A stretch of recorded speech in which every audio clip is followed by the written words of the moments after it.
Ever since I first started putting effort into my color grading, I really wanted a convenient and easy way to make my videos look like they're shot on film. But until now, I couldn't find anything. So recently I was contacted by Dehancer and I was given the opportunity to review and test out their product. But first of all, what is Dehancer?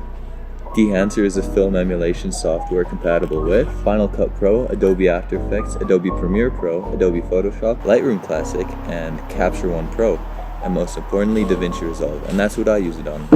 Dehancer has over 60 film profiles, and throughout the video I'll try to show you as many as I can. The first thing I'd like to go over is all the features. Getting that beautiful film grain is very simple, with many options ranging from 8mm grain to even 65.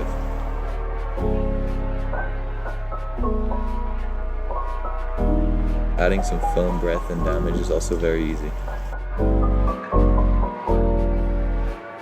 One of my favorite features that I've been able to test out so far is halation. And just like with the film grain, there's a ton of options ranging from 8mm to 65mm.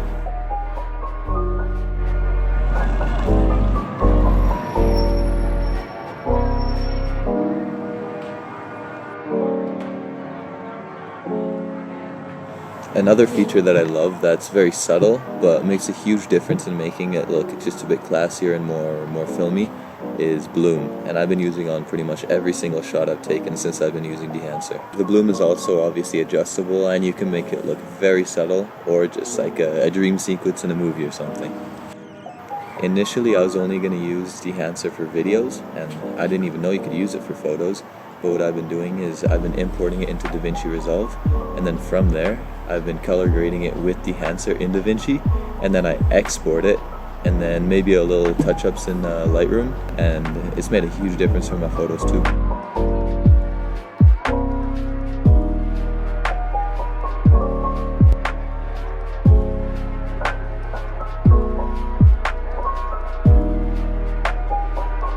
If you're on the go and you forgot your laptop, or you just prefer using your iPhone or your iPad, then the iOS version of Dehancer might be a better option for you.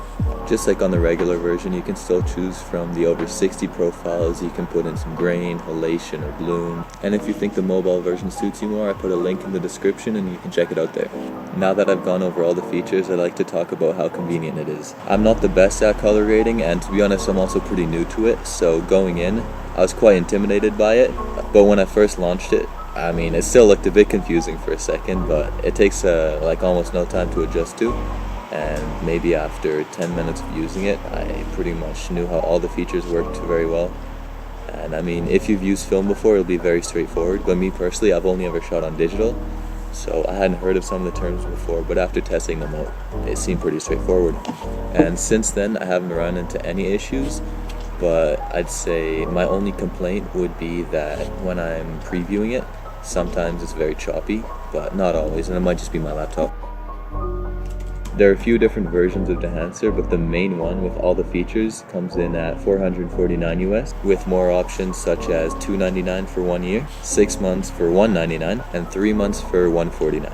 With the main version coming in at $449, it definitely is a big investment for you, but if you're going to be using a long term and it's something you're sure you're going to use, I would recommend it. If you're interested, you can use the code JeromeDehancer for 10% off. I'll put it like right there, and also in the description.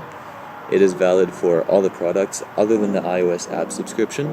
I'd like to say a huge thank you to Dehancer because it's something I've been interested in for a long time, and to test it out was awesome.